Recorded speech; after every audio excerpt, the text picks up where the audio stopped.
En este video veremos cómo se hace el cálculo teórico de la capacitancia de condensadores de geometría conocida. En particular nos van a interesar los tres casos más estándar, que son el condensador de placas paralelas, el condensador cilíndrico y el condensador esférico. Este contenido o este video resulta útil para la asignatura FMF 241 Electromagnetismo de la carrera de Geología de la Universidad Andrés Bello. El método general para abordar estos problemas consiste en el siguiente. Primero, suponer cargas más Q y menos Q en las placas de los condensadores. Segundo, calcular el campo eléctrico entre las placas en términos de la carga. C, conociendo el campo eléctrico, calcular la magnitud de la diferencia potencial delta V entre las placas, que sería en este caso el módulo delta V.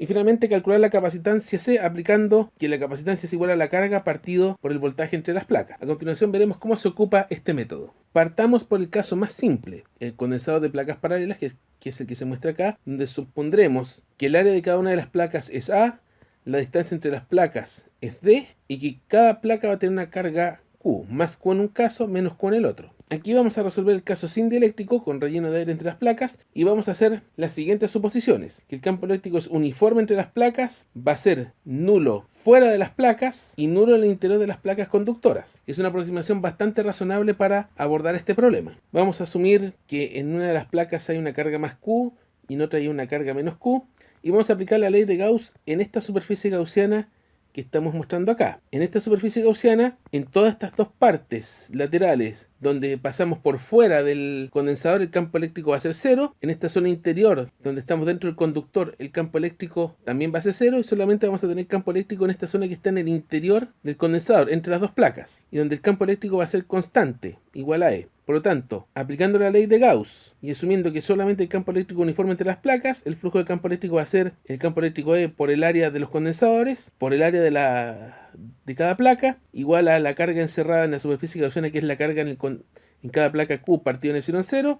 y ahí se despeja que el campo eléctrico va a ser igual a la carga dividido en A por epsilon 0. Ahora viene lo más complicado de entender, que es el cálculo de la diferencia potencial. El cálculo de la diferencia potencial lo vamos a hacer usando lo siguiente, que el potencial final menos el potencial inicial se define como menos la integral desde el punto inicial hasta el punto final del producto punto del campo eléctrico y una diferencial de trayectoria. Y esta integral se puede evaluar a lo largo de cualquier trayectoria que comience en una placa inicial y termine en una placa final. Y por simplicidad, uno tiende a escoger una trayectoria que siga la línea de campo eléctrico desde la placa positiva hasta la placa negativa. Por lo tanto, el delta V uno lo define como menos la integral desde la placa positiva hasta la placa negativa del producto punto de I de S. Entonces, con esto los vectores E y de S serán paralelos. Al ser estos dos vectores paralelos, el producto punto de I de S va a ser igual a E.ds, que va a ser mayor que 0, por lo tanto el delta V va a ser menor que 0. En consecuencia, como lo que nos va a interesar a nosotros es la magnitud de la diferencia potencial de las placas, vamos a calcular la magnitud de la diferencia potencial que se obtiene quitándole el signo menos a la expresión anterior y nos va a quedar la integral de la placa positiva a la placa negativa de E.ds. Esa sería la forma general de calcularlo. Para el caso del condensador de placas paralelas, tenemos que, si fijamos la referencia de I hacia abajo, el vector campo eléctrico sería,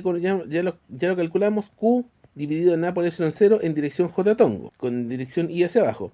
Y la diferencial de desplazamiento sería DI por J tongo. Al sacar el producto punto nos queda Q partido en A por epsilon 0 por DI. Y se integra desde I igual a 0 hasta I igual a D, o sea, toda la distancia entre placas.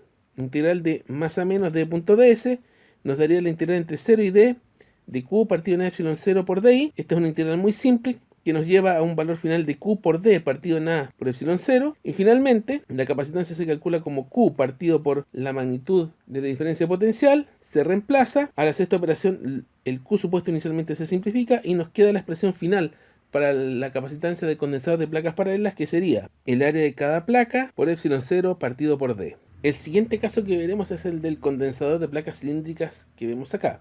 Este condensador está compuesto por una placa interior de radio A, una placa exterior de radio B, que es la que tenemos acá, y una magnitud de carga en cada placa más Q y menos Q. Resolvemos aquí el caso sin dieléctrico, o sea, relleno de aire entre las placas, y vamos a suponer que el capacitor es de una longitud L mucho mayor que los radios entre las placas, es decir, esta distancia L es mucho mayor que estos dos radios de acá. Primero asumiremos cargas más Q y menos Q en cada placa, más Q acá, menos Q acá. Se aplicará la ley de Gauss en esta superficie gaussiana que tenemos acá, esta circunferencia. En estricto rigor un cilindro de radio R y longitud L, la misma longitud del condensador. Entonces el flujo de campo eléctrico, que sería igual a E por A, sería igual a E por el área del manto cilíndrico, que sería 2 por pi por R por L, igual a la carga encerrada, que sería la carga en esta placa partido por epsilon 0, de donde el campo eléctrico nos quedaría Q partido en 2pi epsilon 0 R por L. Como la dirección del campo eléctrico es radial hacia afuera, el vector campo eléctrico nos quedaría Q por 2pi epsilon 0 RL, en dirección radial hacia afuera. Aplicando el criterio visto anteriormente para el cálculo del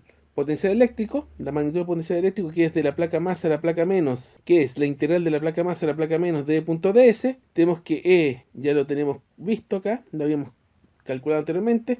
El ds, que es la diferencia de trayectoria, sería dr por r de tongo. Por lo tanto, el producto punto d.ds sería q partido en 2pi epsilon 0 rl por dr. Se integra entre r igual a y r igual a b. Y nos queda, en este caso, una integral de logaritmo natural. Por lo que el potencial eléctrico, o la diferencia de potencial eléctrico entre ambos puntos, va a ser Q partido en 2pi epsilon 0L por logaritmo natural de B partido en A. Finalmente se reemplaza la definición de capacitancia, que es Q partido en la diferencia potencial. Aquí se simplifican los Q y nos queda 2pi epsilon 0 por la longitud o altura del capacitor cilíndrico dividido el logaritmo natural de B partido en A. Finalmente veremos el caso del condensador de placas esféricas, que es el que tenemos acá, donde tenemos una esfera interior conductora de radio A, una esfera placa exterior de radio B, donde tenemos que Q es la magnitud de carga en cada placa, y donde resolveremos el caso sin dieléctrico, es decir, relleno de aire entre las placas. Nuevamente se asumen cargas más Q y menos Q en cada placa. Se aplica la ley de Gauss a la superficie gaussiana mostrada, que en este caso sería una esfera de radio R que está en medio, pasando justo, que va a estar encerrando la placa positiva. El flujo de campo eléctrico E por A, donde el área sería